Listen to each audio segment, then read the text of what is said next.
Civilization is the state of human society when it enters an organized form of cultural and material progress. Mankind has witnessed several great civilizations that have advanced it both materially and culturally. Under material progress, the world has seen scientific and technological advancements.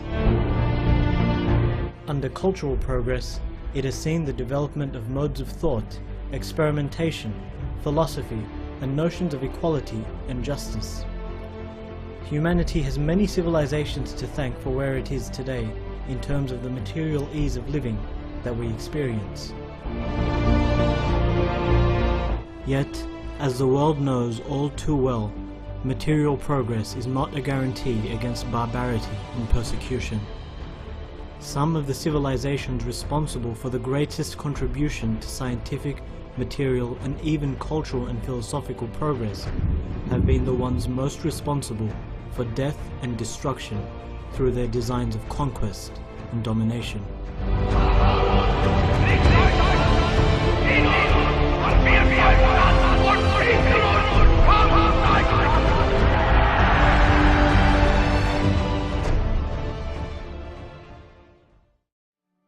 "5,000 years ago, humanity progressed from nomadic and primitive social structures to an increasingly more sophisticated form. The ancient Chinese and Greeks began to organize life into structured strata.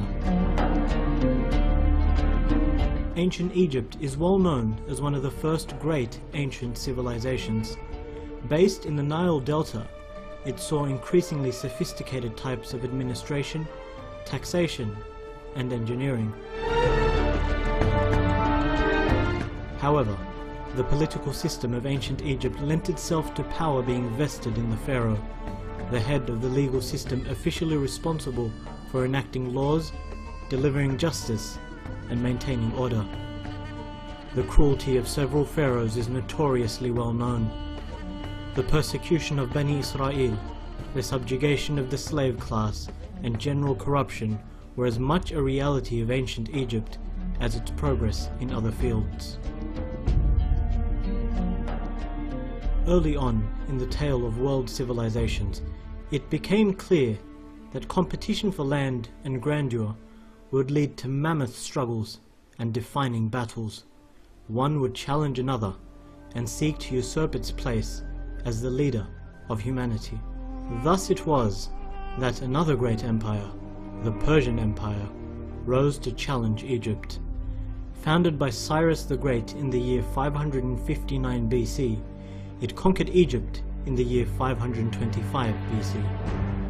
It attempted to then dominate the Greeks, who defended successfully against it in 490 and 480 BC.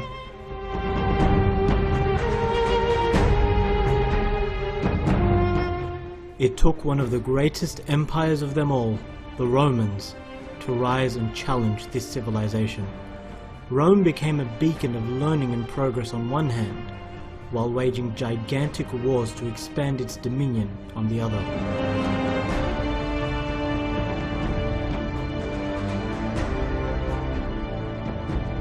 In 334 BC, Alexander the Great invaded and conquered Persia, and 2 years later he conquered Egypt. After almost 100 years of dominating rule following this conquest, Rome was challenged by a fledgling nation, Carthage. The great military general, Hannibal, led the Carthaginians to an epic victory in the Second Punic War in 216 BC. But the empire struck back, defeating Carthage a decade later. 60 years on, Rome destroyed Carthage and began another long period of domination. In 52 BC, Julius Caesar captured modern-day France and several other areas of Europe, signaling the zenith of the great ancient Roman Empire.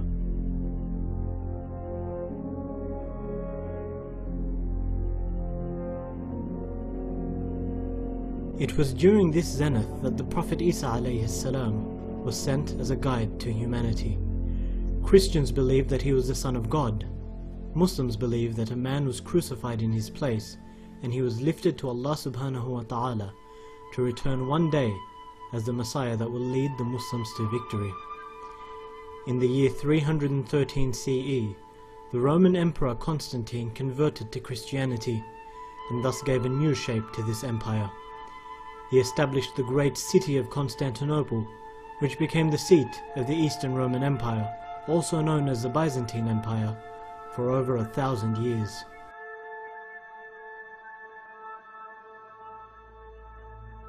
The Roman Empire became split into two, with the Western Roman Empire coming under attack by nation after nation. Eventually, after crippling wars and economic failures, in the year 476, the Western Roman Empire came to an end.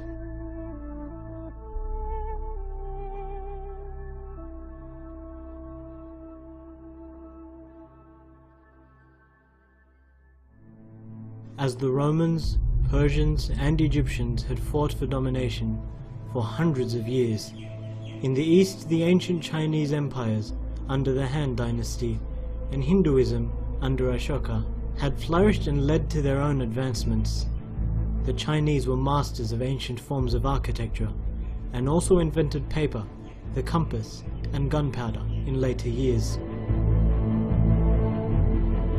By the year 500, the Byzantine Empire was a major power in Eastern Europe and modern-day Turkey. It vied for supremacy with a resurgent Persian Empire that refused to be defeated despite a millennium's worth of wars. It was at this time that there emerged a new way of life, a profound system that combined worship, spirituality, and politics, with a belief code renewing the essence of the Abrahamic faiths before it, Islam. Islam spread rapidly in all directions. To date, the spread of empires was associated with pillage, plunder and destruction. In the wars between Rome and Persia, Rome and Carthage, and Egypt and Persia, there are famous examples of entire villages being razed to the ground and people persecuted. Islam's spread was different. It spread in various directions, with the defeat of the Egyptians, the Persians, and expansion into modern-day India and Spain. None of these expansions were marked by any of the same brutality. To the contrary, the Muslims' capture of Jerusalem, without a single drop of blood, in the year 637, exemplifies the way in which lands were ceded to Islam through conquest of a different kind.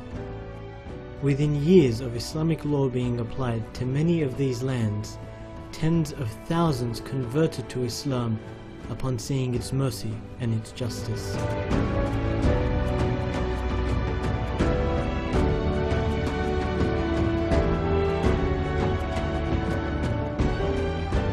Europe, meanwhile, experienced the rise of the Franks and the emergence of a new Western Roman Empire. Originally a nomadic people from modern-day Germany, the Franks would eventually be led by the great Emperor Charlemagne. Out of this was born a new civilization, which would be called the Holy Roman Empire, and would exist in some way or form until the time of Napoleon in 1800. This new empire covered much of modern-day Europe. In the year 1054, the Eastern Orthodox Christian Church formally split from the Western Catholic Church. A few years later, the Western Roman Empire came to the aid of the Eastern Byzantine Empire, as the two combined to launch the Crusades, a 200-year struggle between Christian and Muslim civilization.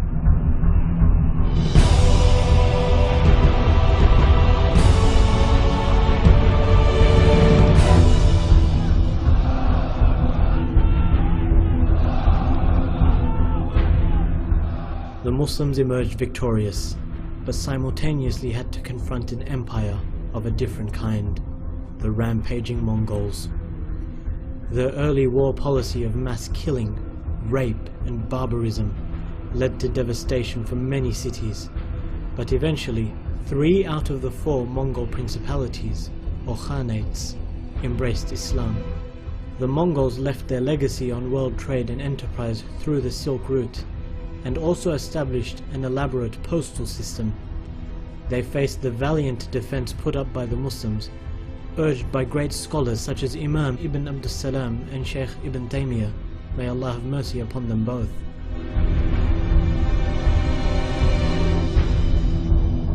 They were also eventually stopped, despite their initial successes, by another grand civilization, the Imperial Russian Empire.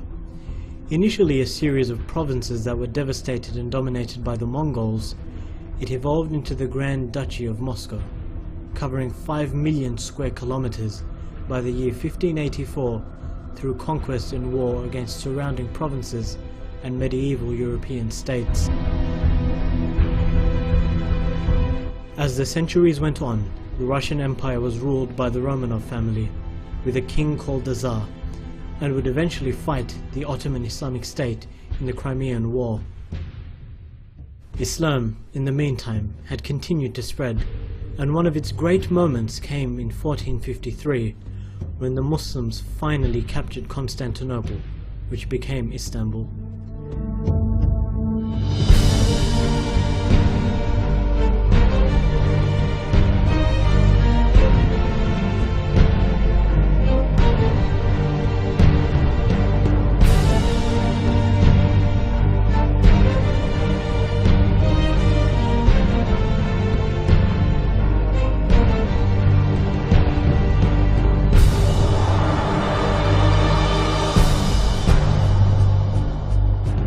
The Ottoman state would be responsible for the promotion of many sciences and encouraged religious tolerance.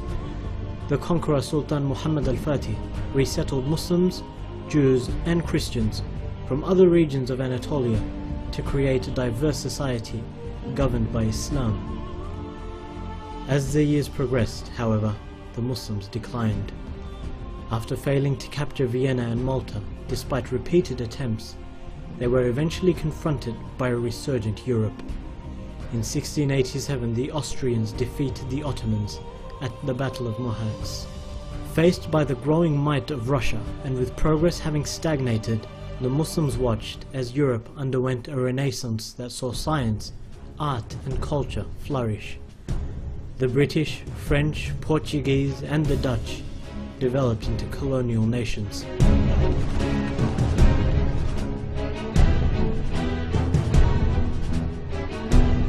The intellectual enlightenment gave rise to the initial phases of what was to become the capitalist civilization.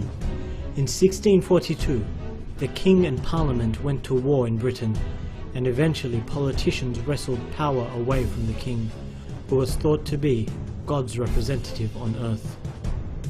As Britain evolved into an increasingly powerful nation with worldwide colonies, the same enlightenment created revolutions in France in 1789, which saw the rise of Napoleon and a conquest of Europe that few believed was possible, resulting in the defeat of Prussia, Austria and Germany.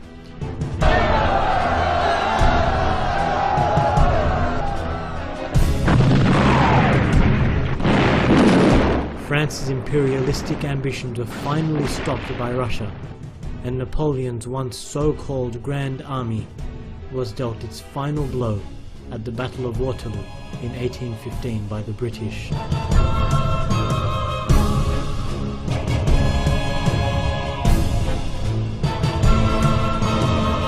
In due course, these underlying tensions led to World War I.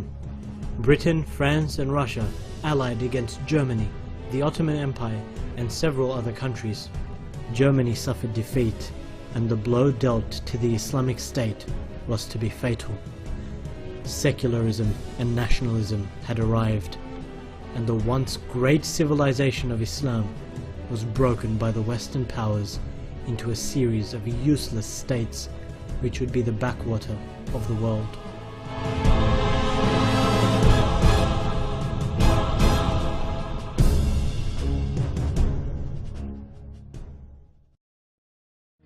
The Russian Revolution of 1917 ushered in communism.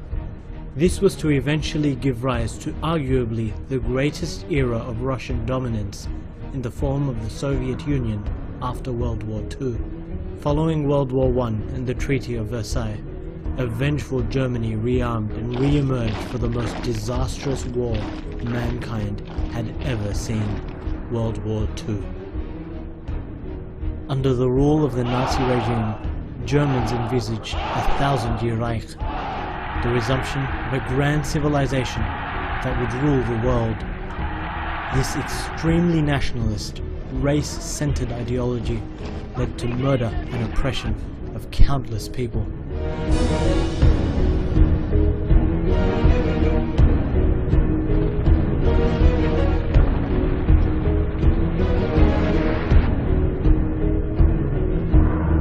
Hitler stunned the world, initially defeating one nation after another on his way to near total capture of Europe. Eventually, he was stopped by the alliance of Russia, France, Britain, and a new power that had arrived on the scene, the United States of America.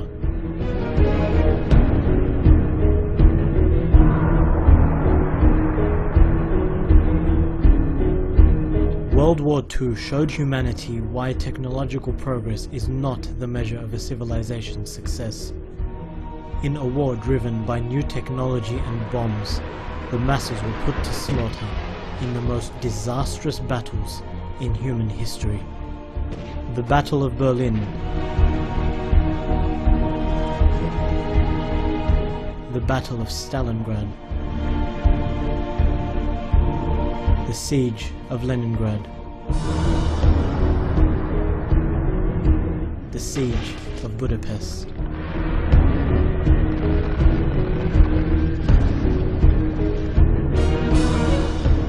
America used the nuclear bomb on Japan twice. By this action, where one titanic war had finished, another started.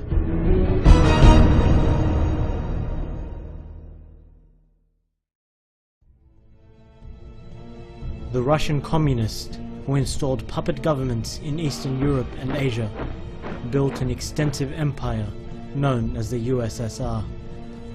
Led initially by the brutal dictator Stalin, the Russians confronted the capitalist West, which was now led by America, in the Cold War, a war of technology and politics.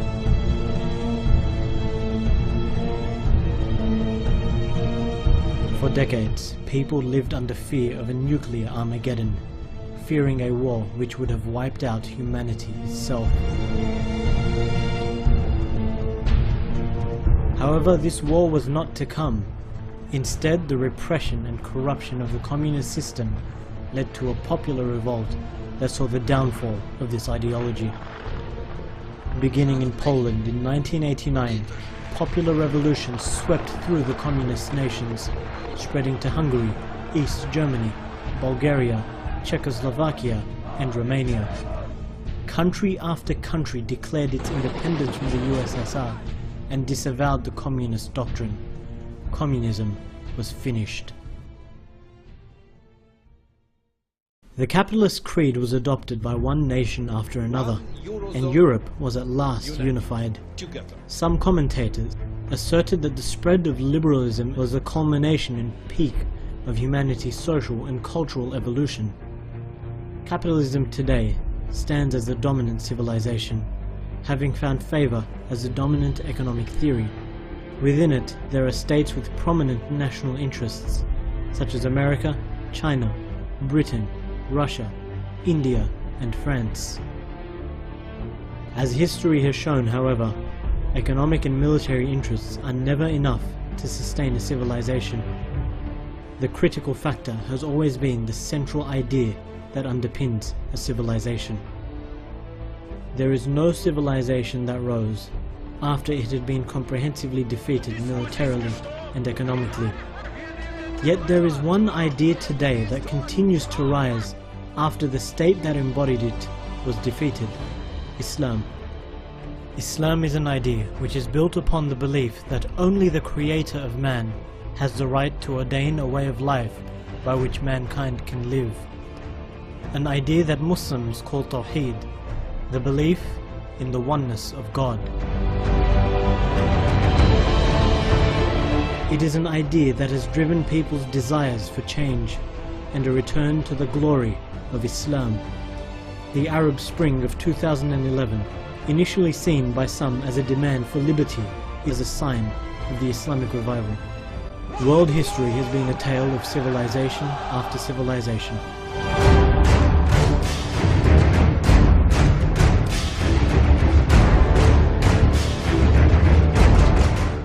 Today, the leading civilization stands weakened by economic disasters and military defeats against opponents that were thought to be weak. But those who believe in the promise of Allah are not weak.